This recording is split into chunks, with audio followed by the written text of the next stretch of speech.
loving someone is giving them the power to hurt you and trusting that they won't. That's literally love.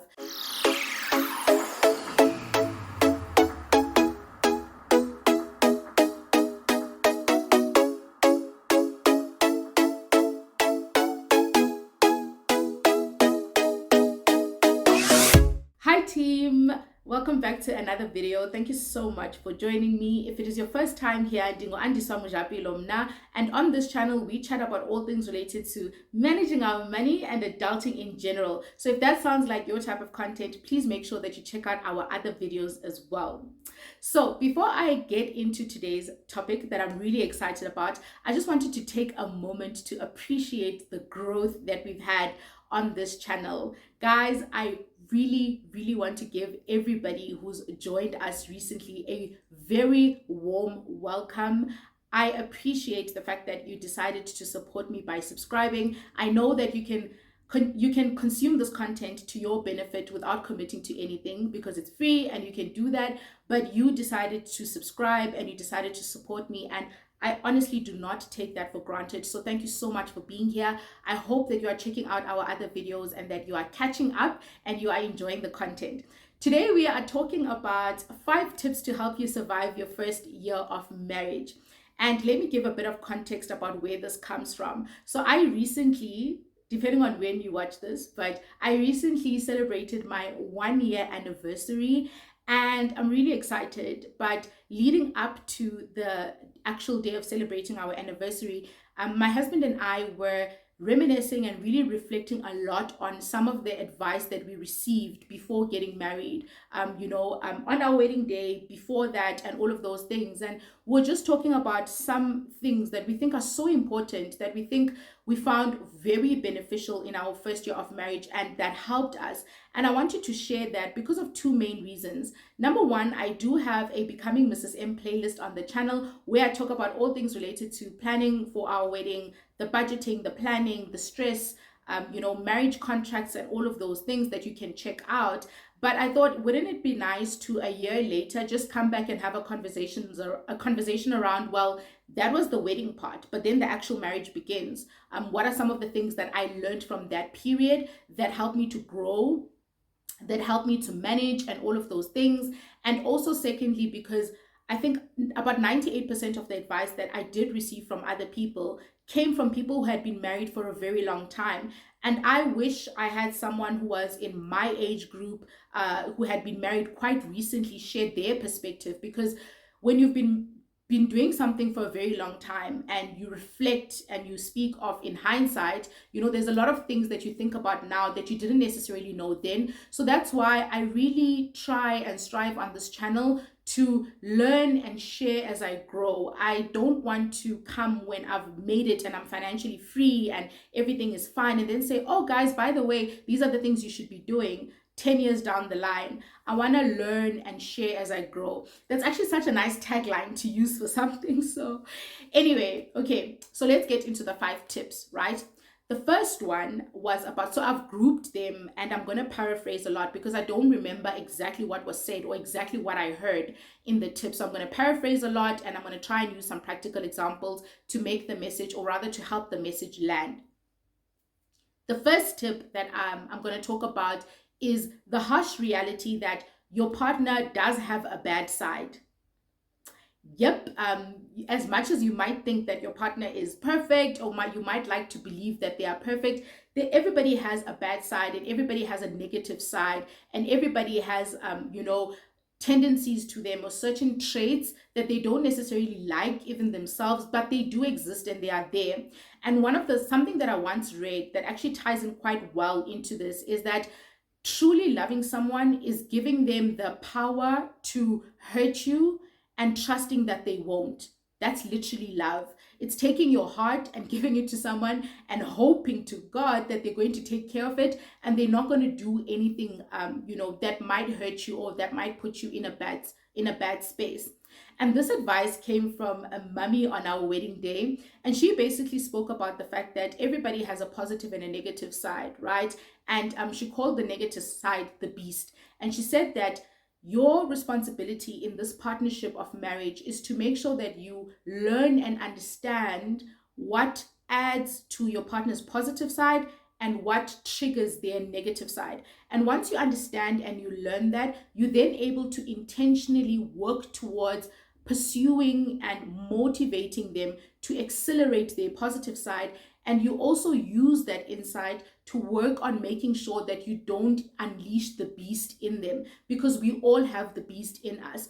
And I know it's not something great to believe that your partner can actually, have that side to them. But guys, it's true, okay? We all get angry, we all get frustrated, we all get irritated, we all get sad.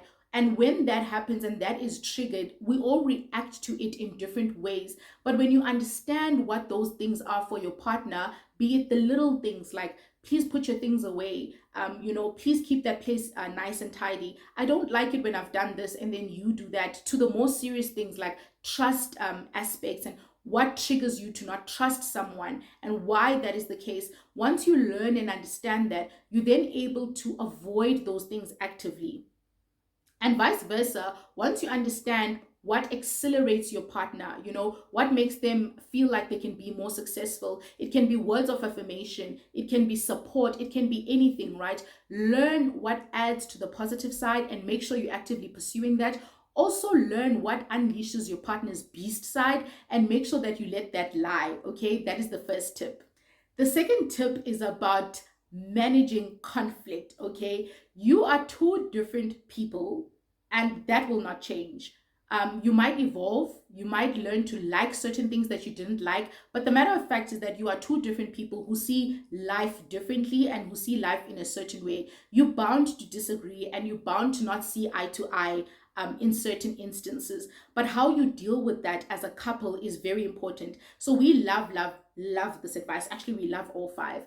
The second one came from my dad on our wedding day, and he said that when you are dealing with conflict or with a challenge or with something that has happened, you must learn to isolate that thing. And he called it a saucer. And he said, you must learn to isolate that thing and put it aside. And then as a couple, work together towards actively going, or rather resolving that piece of conflict. So he likened conflict to a saucer. And he said, see the conflict or the problem or the disagreement that you guys have as a saucer, like a saucer as in teacup saucer. See it as a saucer and then make sure that you put that saucer on the table. Don't own it. Don't make it your own. Also, don't marry it to that individual and see it as one thing, because what's going to happen in that case is that you will end up fighting each other because you see the problem or the saucer and the person as one thing, and you'll end up fighting each other as opposed to fighting the issue at hand that you have a problem with. Now, this can be difficult because, let's say for instance, I have an issue that I do in the marriage and that I do wrong. Immediately, I think the human instinct is for my husband to see me as wrong and see me as doing that thing that he doesn't like. But the better way, but then what happens is that he will then attack me because he sees the problem in me and he sees me as the problem. And then I will naturally defend myself because I'm being attacked, right? That's my natural human instinct, is to defend. And then that's how fights arise. You are seeing the person as a problem and attacking them. They are defending. It's a defense, attack, defense, attack. But now if we isolate that issue that we are dealing with, and he says that I don't have a problem with you as an individual. I know that you have the best intentions at heart and I know that you mean well. My problem is this issue, the thing that you are doing. So let us take this issue, let's put it on the table and let's discuss, what do you think you can do about that issue? What can I do better to solve that issue? You see how you've isolated the problem from the person, and now the person is actually helping you solve the problem. So now I'm also helping him, understand better, and he's helping me see better, and we are now solving that problem together as a couple, as opposed to trying to solve each other, which naturally triggers a defense and attack a personality that you really want to try and avoid if you want to get to a good resolution. Great advice. The third one is one that I believe that we all need. And this also came from an uncle of mine on our wedding day. And he was talking about how to integrate families from an in-law perspective. So dealing with the mother-in-law or dealing with the father-in-law, how do you do that? And one thing that he made clear on the onset when he started speaking to us was the fact that, look, you are going into a family that has already created bonds for a number of years. So your spouse has bonds that he's created for about 30 years or 20 years. You cannot compete with that. It is not possible. And if you try to compete with that, you're going to lose. Because how do you make up for 30 years? Even after you've been married for 20 years, that individual has had bonds for 50 years. Do you get what I mean? So trying to go in and replace his mom or replace his dad or his sister or however it is that you view it is not going to work. So what do? So he told us that what you can do is you can come in with the mentality of saying that I understand that your mom, I'm speaking from my context, I understand that your mom is important to you, and I understand that you have been providing for her, you have been helping her, you have been loving her, you have been caring for her, and all of those things. And make it clear on the onset through my actions that I'm not here to compete with her, I'm not here to replace her, but I'm here to help you. I'm here to help you strengthen that relationship. And once you do that, you, as in me, I begin to form a bond with his parents, and he's through him seeing that he eases up on being attached to them. So he literally said that, the Bible speaks about how your husband will detach from his family and attach to his wife. That doesn't happen in the literal sense and physical sense. That doesn't just happen. So you don't say I do today and then tomorrow your husband forgets about his family and he clings on to you. It doesn't happen that way, but it's through your actions of loving his family, supporting his family, being there for his family, that he starts seeing that, wait, I've got this individual that's doing exactly what I was doing and perhaps even doing it better. I can now relax and I can cling out and move towards this individual who's clearly fulfilling the purpose that I'm trying to, or that I have been doing for a number of years.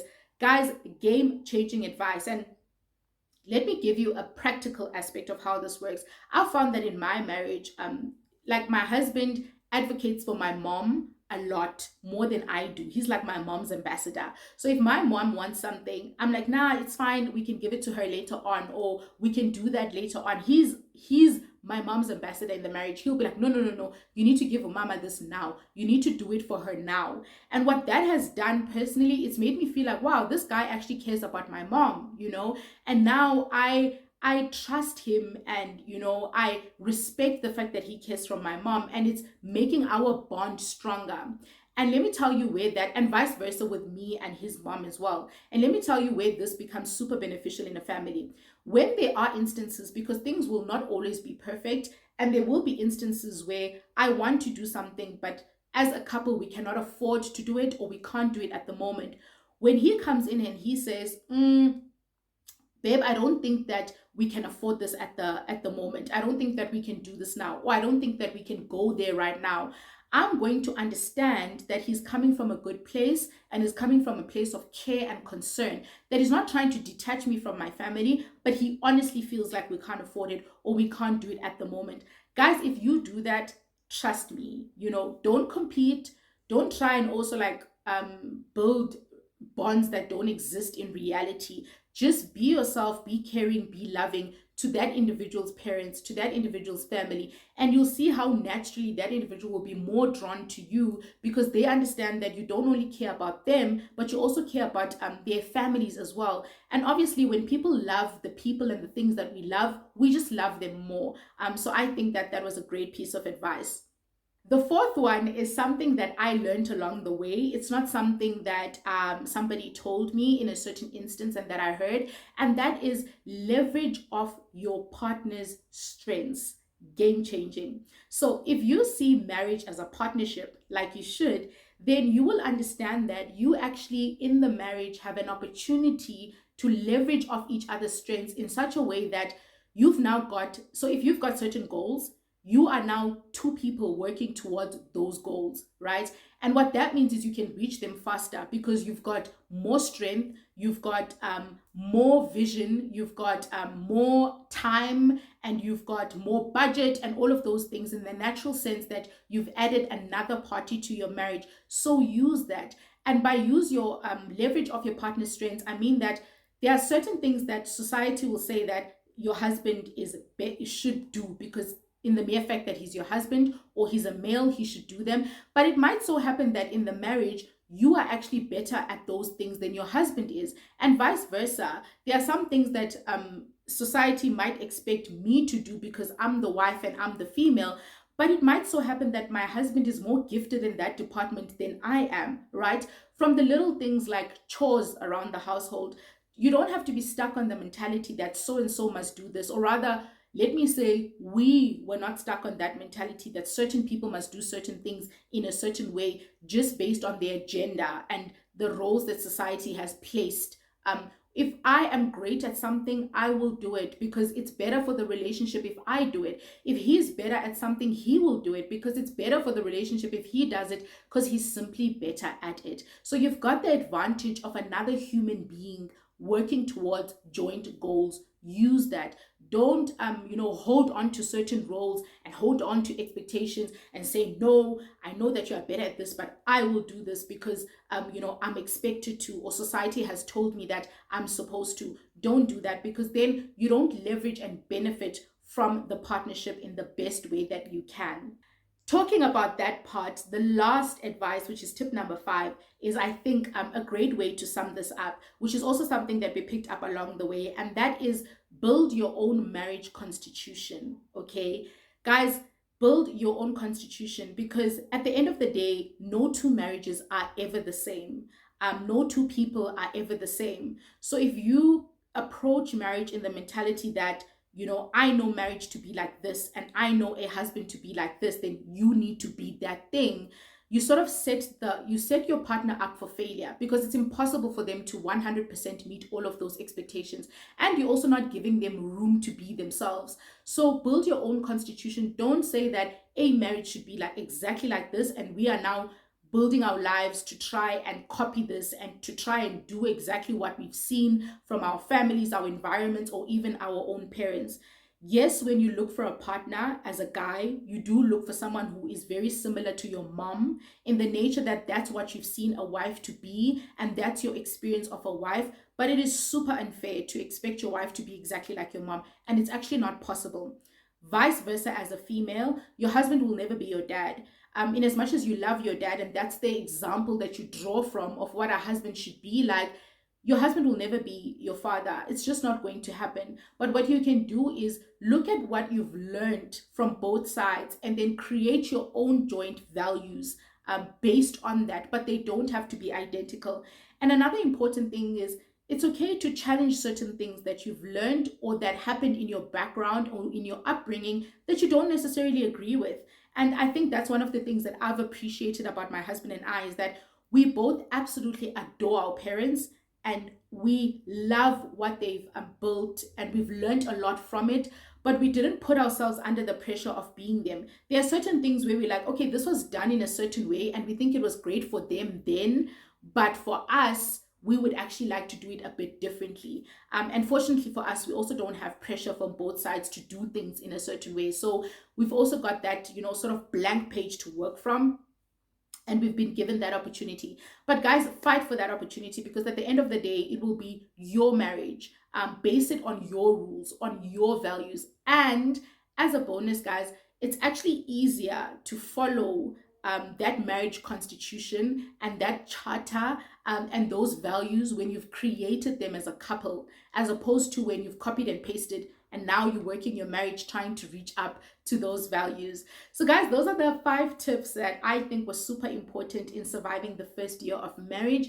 Who knows, maybe in 2 years I will think differently and I will think there are other things that I feel like are more beneficial. And then in 5 years, in hindsight, I'll reflect on something different. But like I said in the beginning, it's all about learning and sharing as we grow. So that has been my experience so far, in terms of, actually I spoke less about my experience but more about the fundamental values and pieces of advice and tips that I think were game changing in helping us build a healthy and happy marriage.